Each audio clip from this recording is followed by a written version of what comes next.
Bom dia, meus irmãos. A paz do Senhor a todos. Vamos à palavra de Deus. Marcos capítulo 3, verso 24.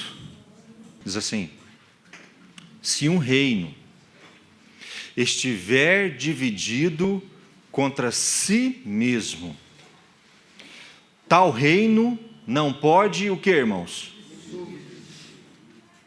Se uma casa estiver dividida contra si mesma, tal casa não poderá subsistir. Jesus alertando sobre divisão. Irmãos, nós vivemos tempos difíceis no Brasil. Vivemos tempos de intensa ou nunca antes vista polarização. O que quer dizer polarização, gente? Que se existem dois polos. O resultado da eleição no último domingo mostrou que o país está dividido ao meio. Estamos literalmente partidos, divididos entre lulistas e bolsonaristas, ou esquerdistas e direitistas, ou entre conservadores e progressistas. O nosso país está dividido. Infelizmente, o ambiente político de divisão pelo qual passa o país não deixou de atingir a igreja e as famílias, infelizmente. Depois do resultado de domingo, eu tive a oportunidade de presenciar nas redes sociais declarações ou postagens extremamente separatistas, a ponto de irmãos afirmarem que não querem mais conviver, não querem mais se relacionar, não querem mais conversar, não querem mais visitar aqueles que têm um pensamento diferente do próprio, do seu. Isso é muito preocupante, porque até então a igreja, ela jamais fechou a porta para ninguém, mesmo os maiores entre todos os pecadores. Nunca a igreja fez isso. E durante esse período eleitoral, eu vi pastores vindo a público, pedindo que irmãos que se pensassem de forma diferente, se retirassem. Nós tivemos pastores que foram expulsos de congregações, tivemos irmãos que foram rejeitados, separados. Eu vi um pastor muito influente dizer: olha, se você pensa de determinada forma, por favor, qual era o termo, sogra, que usou? Entregue o seu cargo. Nós temos, nesse sentido, o maior movimento de divisão da igreja depois do G12. É agora, porque o G12 dilacerou igrejas Brasil afora. E agora nós temos outro forte movimento de divisão dentro da igreja e nesse momento de ordem política. Irmãos, e o que nós faremos?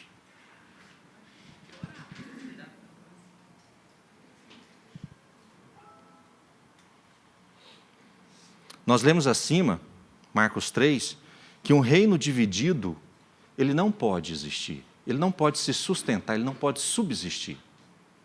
Uma casa dividida, ela não se mantém de pé. Nós precisamos nos posicionar para dar fim a esse movimento de separação. Amém.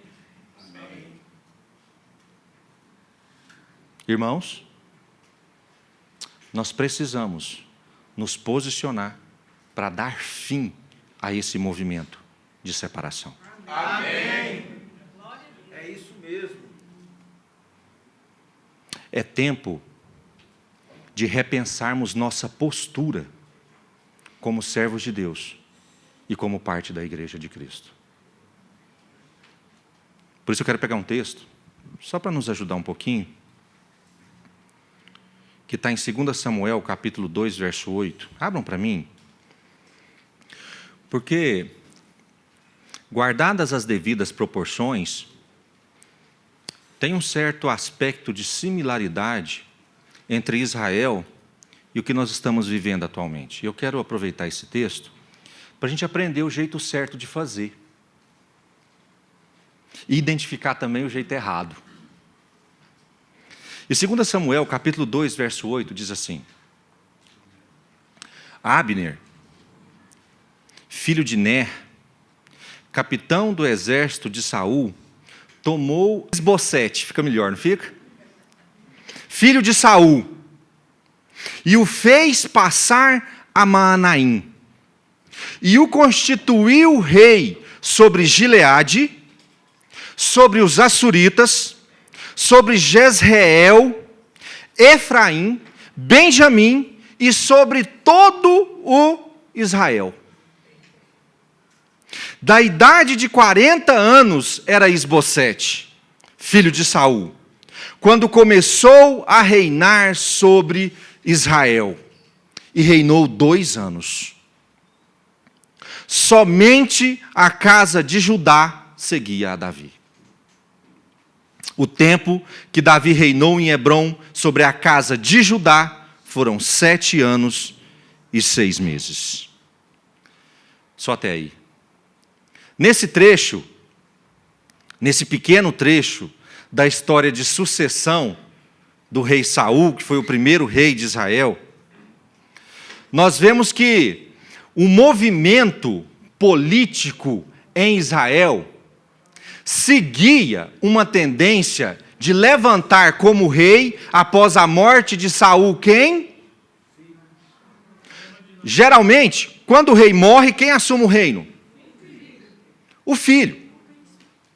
Só que aí, gente, existia dentro de Israel uma certa, guardadas as devidas proporções, polarização entre Davi e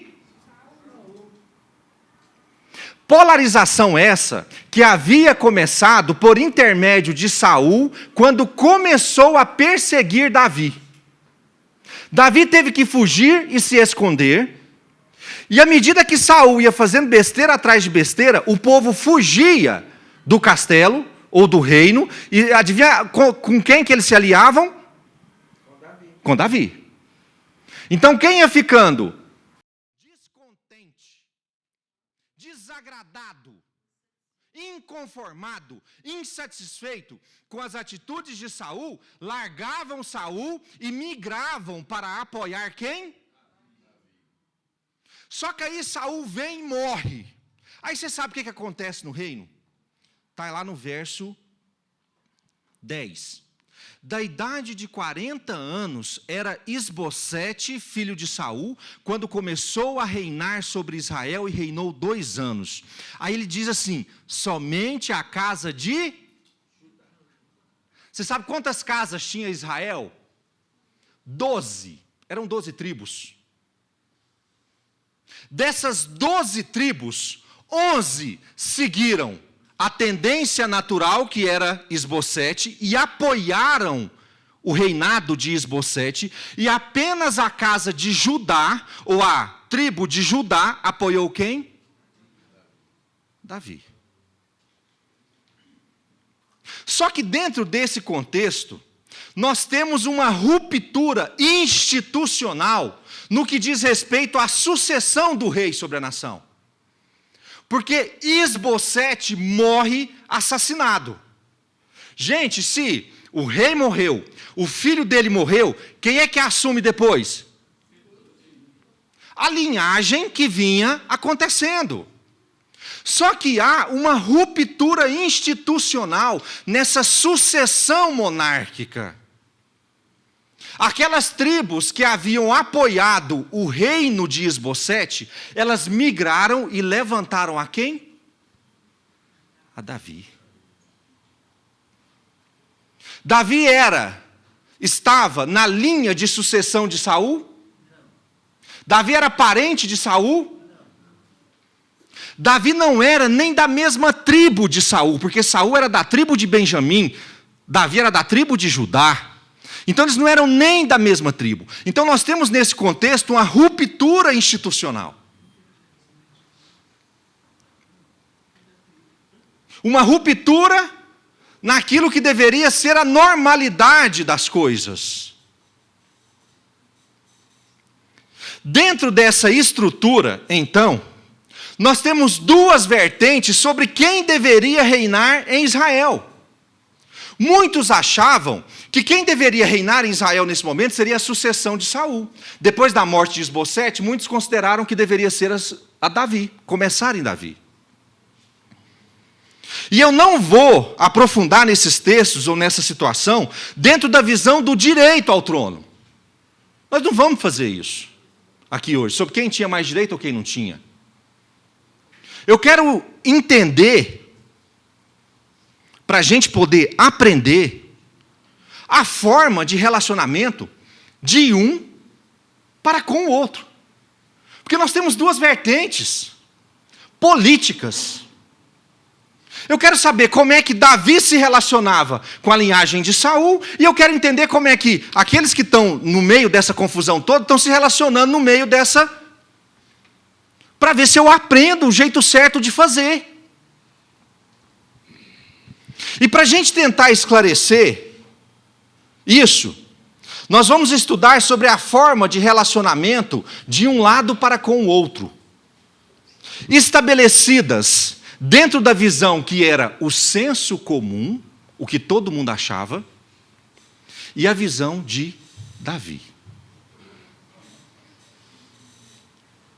Quero tentar esclarecer sobre a forma como um enxergava e convivia com o outro. Como os de Saul enxergavam a Davi e como Davi enxergava e se relacionava com os de Saul. Vamos juntos, gente? Vou pegar 5 pontos, 5 momentos. E vou começar pelo senso comum. Como é que as pessoas viam essa relação? Então vou começar com 5 pontos, 5 momentos importantes, para a gente entender como é que as pessoas de fora enxergavam isso e como é que eles lidavam com os outros nessa situação. Bem rapidinho, para a gente não perder tempo. 1 Samuel 24:4. Nesse momento aqui, Davi e Saul já eram inimigos. Eles já estavam cada um representando um lado. Então diz assim: então os homens de Davi lhe disseram, não é a palavra de Davi, são os homens de Davi, senso comum. Lhe disseram: hoje é o dia do qual o Senhor te disse, eis que te entrego nas mãos o teu inimigo, e far-lhe-ás o que bem te parecer. Levantou-se Davi e furtivamente cortou a orla do manto de Saul. Primeiro encontro sozinho entre Davi e Saul. Os lados opostos. Nós estamos vendo de fora, não é? Não é senso comum? Como é que o povo viu esse encontro? Como é que deveria ser resolvido? Davi matar Saul. Este é o momento que Deus te concedeu. Pega e faz o quê? Deus te entregou ele. Senso comum. Primeiro encontro de Davi e Saul. Elimina. Segundo encontro de Davi e Saul, eles se encontraram de novo dentro dessa mesma polarização, 1 Samuel 26:8.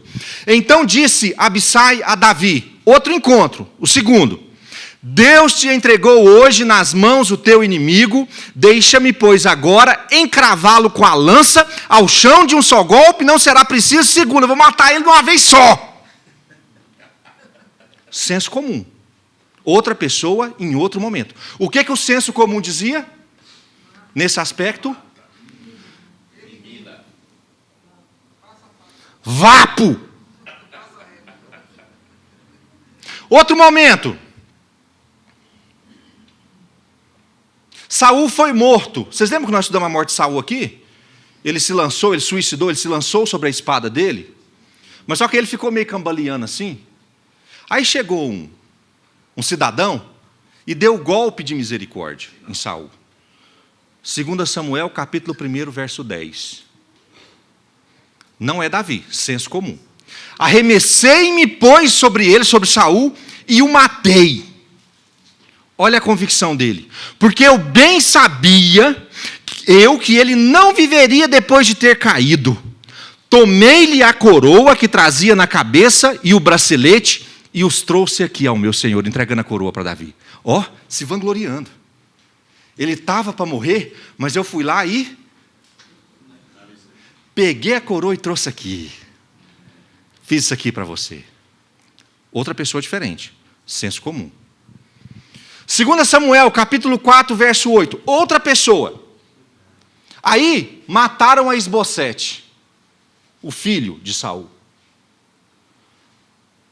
2 Samuel, capítulo 4, verso 8, diz assim: trouxeram a cabeça de Isbosete ao rei Davi, a Hebrom, e lhe disseram: eis aqui a cabeça de Isbosete, filho de Saul, o teu inimigo, que procurava tirar-te a vida. Assim, o Senhor vingou hoje ao rei, o meu senhor, de Saul e da sua descendência. Outra pessoa. Olha a polarização. Ó, eu fui lá. A Bíblia fala, se vocês forem ler a história toda, Isbosete estava dormindo, era meio-dia. Eles entraram na casa de forma disfarçada, enfiaram a espada no abdômen de Isbosete, depois arrancaram a cabeça e levaram para Davi. E chega lá, gente, tipo assim, olha o que eu fiz. Senso comum. Outra pessoa. Olha aqui o seu inimigo. Olha aqui o partidário que está atrapalhando você de governar. 2 Samuel, capítulo 4, verso 4. Então Davi, ele vai ser levantado como rei de Israel. E aí, no verso 4 diz assim: Jonatas, filho de Saul, tinha um filho aleijado dos pés. Era da idade de 5 anos, quando de Jezreel chegaram as notícias da morte de Saul e de Jonatas. Então a sua ama o tomou e fugiu. Sucedeu que, apressando-se ela a fugir, ele caiu e ficou manco. Seu nome era Mefibosete. Olha o pensamento da ama, da babá da criança. Senso comum. Saul morreu, e Jonatas também. Davi vai ser levantado do trono. Qual que é o pensamento? O que está na cabeça dela? Ninguém ameaçou. Davi não falou que ia matar. Davi não se formalizou que destruiria a sucessão de Saul. Mas na cabeça dela, o senso comum estava certo de que Davi mataria a criança. E ela sai tão desesperada com essa possibilidade, era tão certa, ela estava tão convicta, que na hora que ela vai fugir, ela faz o quê? Ela deixa a criança cair no desespero. E a criança se machuca e fica manca.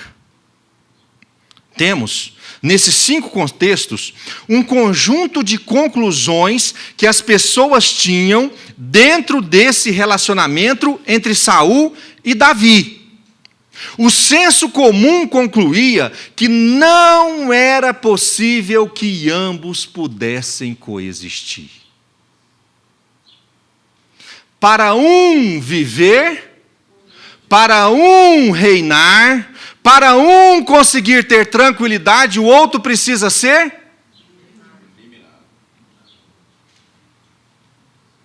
o pensamento reinante era que um deveria exterminar ao outro, juntamente com a sua linhagem. Era impensável que ambos respirassem o mesmo ar ou convivessem no mesmo ambiente. Eram de correntes diferentes. Eram de formas de pensar diferentes. De acordo com o senso comum, era um grupo saulista e o outro davizista. Isso fui eu que inventei. E não dava para um saulista viver com um davizista. Não era possível. Senso comum. E nós estamos falando, meus irmãos, naquele momento, da nação mais poderosa da terra. Eles haviam acabado de conquistar a terra prometida. A hora que falava em Israel, as nações tremiam, porque eles haviam dominado aquela região toda com força e poder. E agora eles tinham um rei. Nós estamos falando da nação mais poderosa da terra. Entretanto, nesse momento, eles estavam divididos. A estratégia do diabo sempre foi dividir para conquistar. Sempre foi. Quando a serpente vai falar com Eva, ela fala com Eva perto de Adão. Ela fala com Eva sozinha. A intenção do diabo é sempre dividir para conquistar. Eu creio, meus irmãos, eu tenho falado muito sobre isso, que existe uma atuação demoníaca em nosso país, se movendo para dividir irmãos, para dividir pessoas e para dividir famílias. O senso comum hoje prega e acredita que é impossível que convivamos com pessoas que possuem uma opinião política diferente da nossa. Senso comum. E com isso, vai se criando uma massa de pessoas rejeitadas, excluídas e traumatizadas pelo que ouviram e viveram dentro da sua própria igreja e família. E eu creio com todas as forças do meu coração que esse tipo de divisão não faz parte da vontade de Deus para nós. Vocês também creem? Amém. Nós estávamos conversando ali na Sueli antes. Sueli falando que conhece um casal que está a ponto de se separar, porque um defende uma coisa e o outro defende outra. De famílias que não conversam mais, porque um defende uma coisa e outro defende outra. De irmãos de igreja que não conversam e se relacionam demais, porque um defende uma coisa e outro defende outra. A morte física, no tempo de Israel, não era uma solução viável. E eu creio que a morte relacional, ela continua não sendo uma solução viável para o nosso tempo. Assim como o assassinato físico não era a solução, eu creio que o assassinato relacional também não é uma solução. Não podemos seguir na direção da falta de perdão. Não podemos seguir na direção da falta de compreensão. E não podemos matar as pessoas relacionalmente. Irmãos, nós não podemos eliminar relacionalmente as pessoas, porque elas acreditam em algo diferente do que nós acreditamos. Eu tenho visto e convivido com expressões do tipo: não vale a pena nem conversar com fulano. Você já ouviu isso? Rapaz, mas não vale a pena nem conversar. Rapaz, deixa de falar com ele. Rapaz, para de ir na casa dele. O que mais, gente? Vocês têm ouvido aí? É. Exclui. O que mais, gente? Vocês têm ouvido aí? Bloqueia. Cancela. Não chama para comer junto. Não chama para... Gente, agora deixa sofrer. O endemoniado. Eu creio que a exclusão, irmãos, a exclusão não é a resposta que Deus espera da igreja. O assassinato relacional não é a resposta que Deus espera da igreja. Gálatas 3, verso 26 diz assim, ó: pois todos vós, irmãos, aí não está escrito assim não, ó. Pois todos de ideologia A ou ideologia B sois filhos de Deus. Está escrito assim? Pois todos vós sois filhos de Deus, mediante a fé em Cristo Jesus.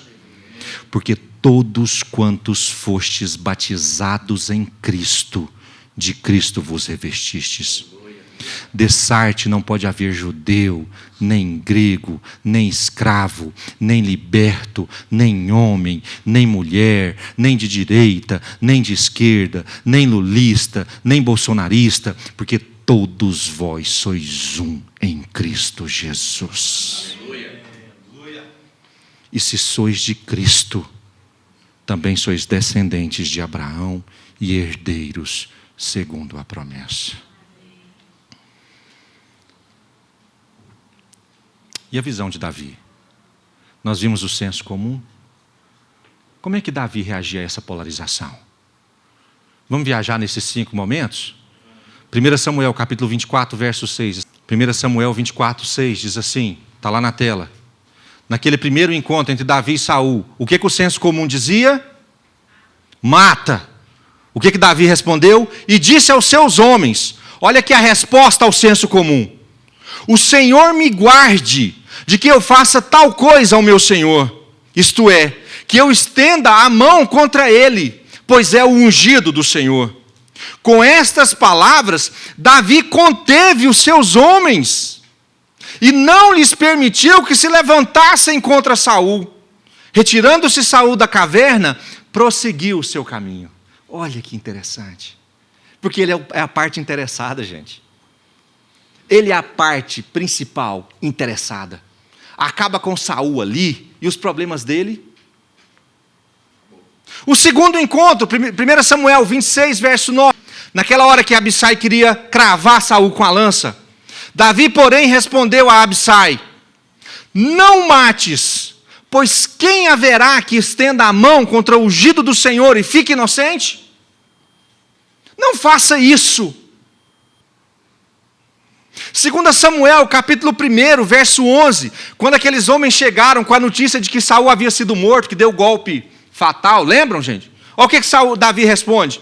Então apanhou Davi as suas próprias vestes e as rasgou.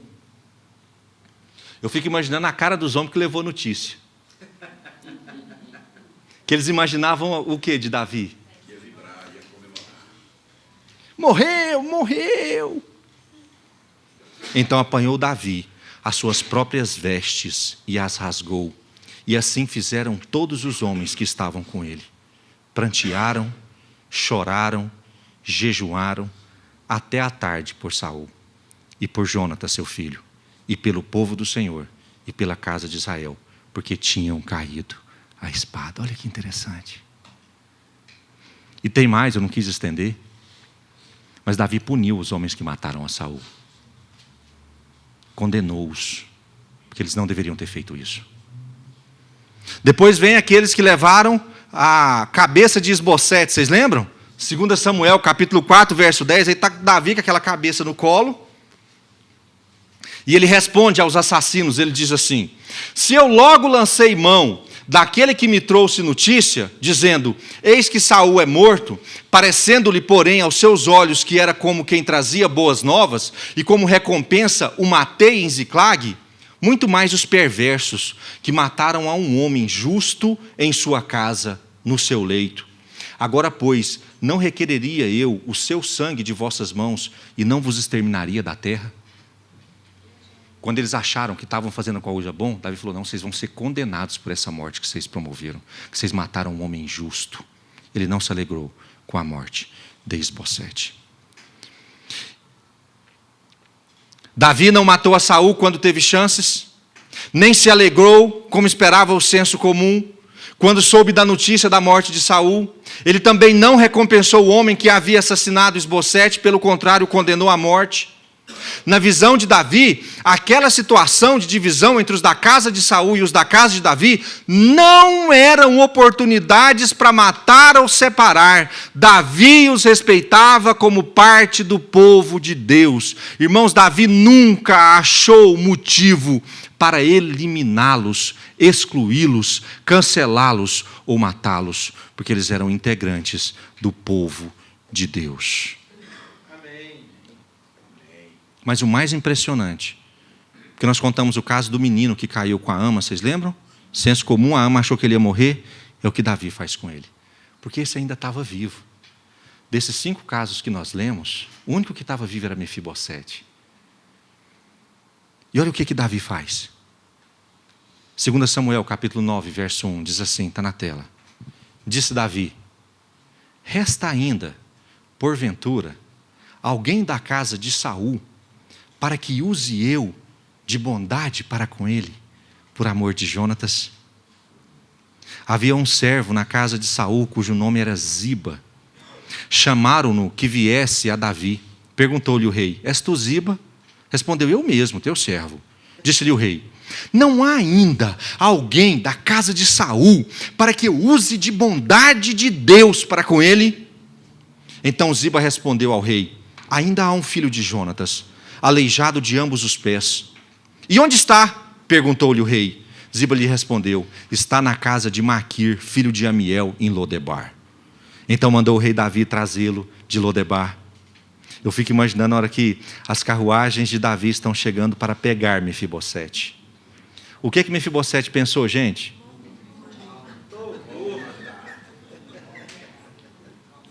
Qual que era o senso comum? Vejam bem, ele era aleijado dos pés, fugindo de Davi. Ele sabia dessa história. Ele havia se tornado aleijado no momento de fuga, pensando que Davi queria matá-lo.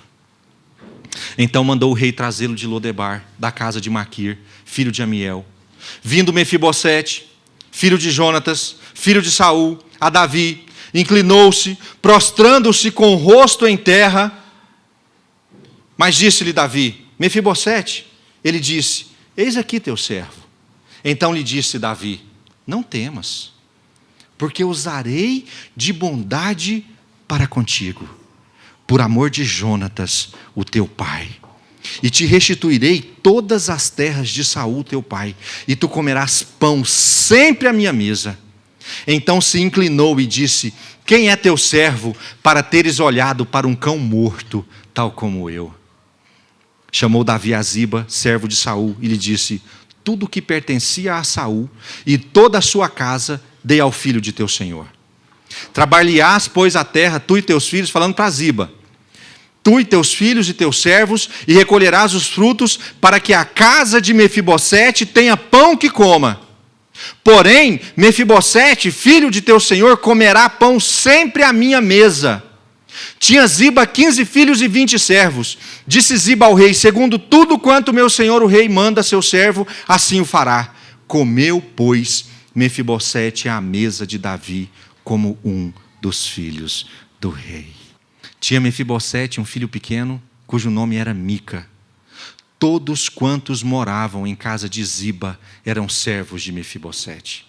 Morava Mefibosete em Jerusalém, porquanto comia sempre à mesa do rei.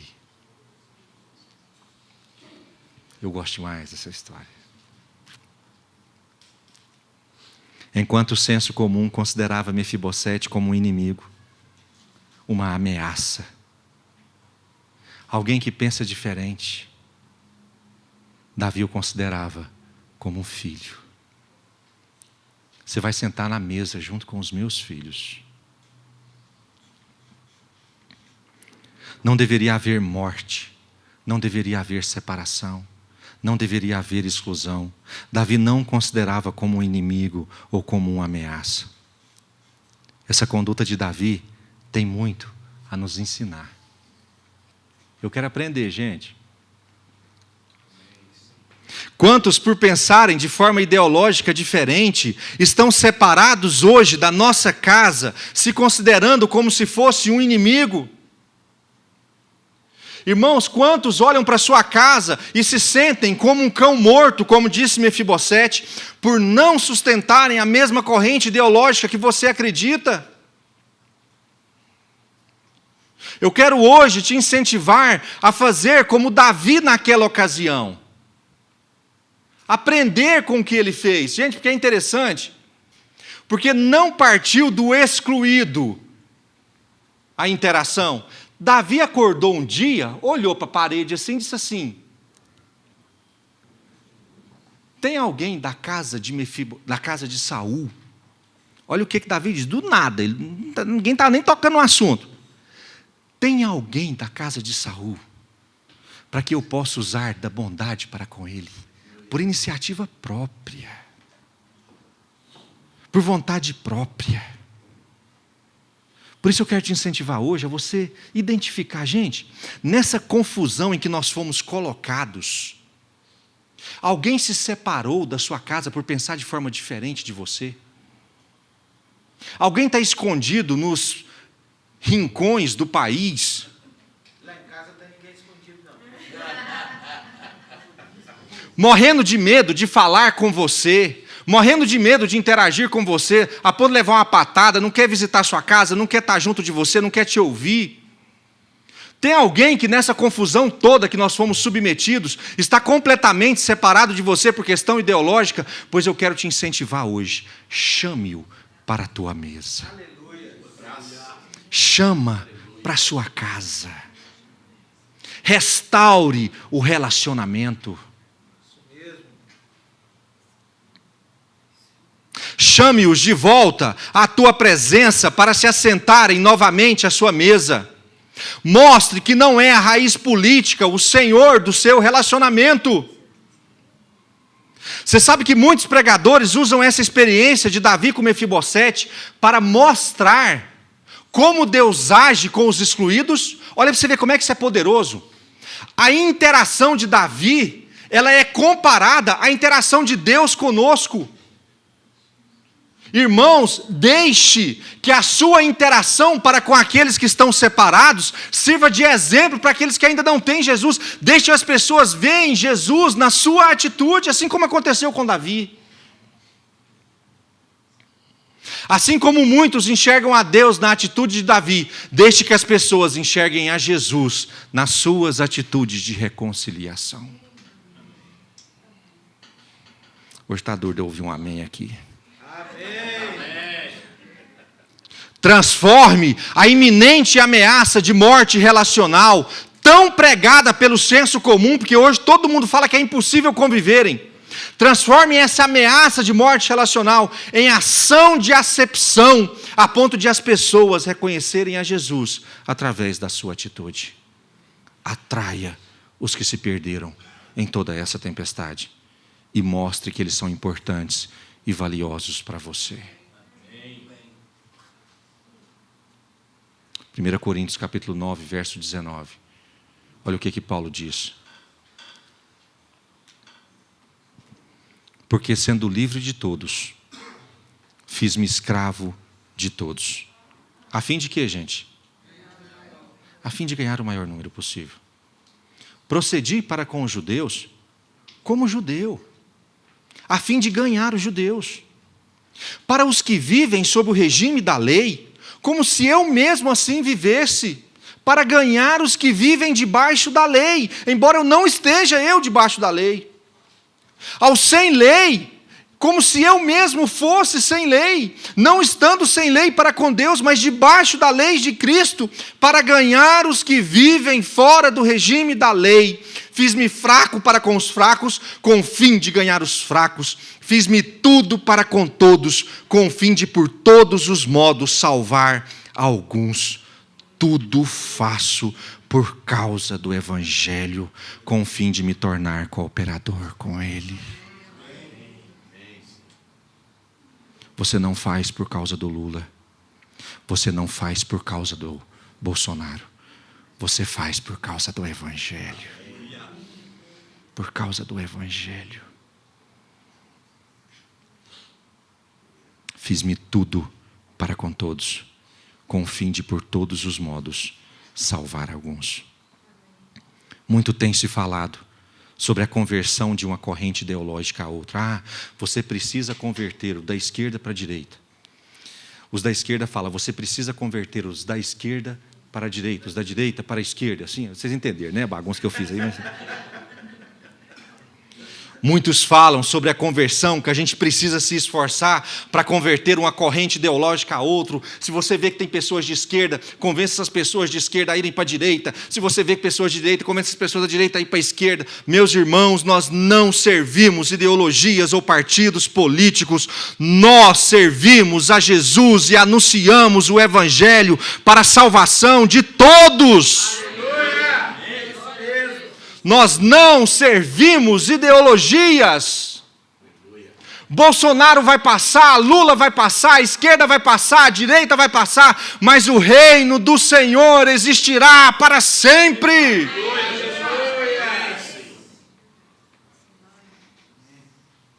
Não tire a possibilidade de pessoas que possuem uma corrente ideológica diferente da sua, de serem convertidos a Jesus dentro da sua casa, sentados à sua mesa. Não os elimine relacionalmente. Para nós, o viver não é a direita. Para nós, o viver não é a esquerda. Para nós, o viver não é o PT. Para nós, o viver não é o PL. Para nós, o viver não é Lula. Para nós o viver não é Bolsonaro. Para nós o viver é quem? Cristo Jesus. Para nós o viver é Cristo. Para nós o viver é Cristo. Você quer continuar com uma corrente? Você tem toda a liberdade do mundo para continuar seguindo a corrente que você acredita. Mas como igreja, nós não temos autorização para matar relacionalmente ninguém. Verdade. Ninguém. Faça como Davi. Agrupe. Chame-os para a sua casa. Sente-os à sua mesa. Ah, mas é da linhagem de Saul. Ah, mas é uma ameaça para mim. Chame-os à sua mesa. E trabalhe no ministério da reconciliação. Eu posso ouvir um amém? Amém. Anjos te louvam, os anciãos se prostram.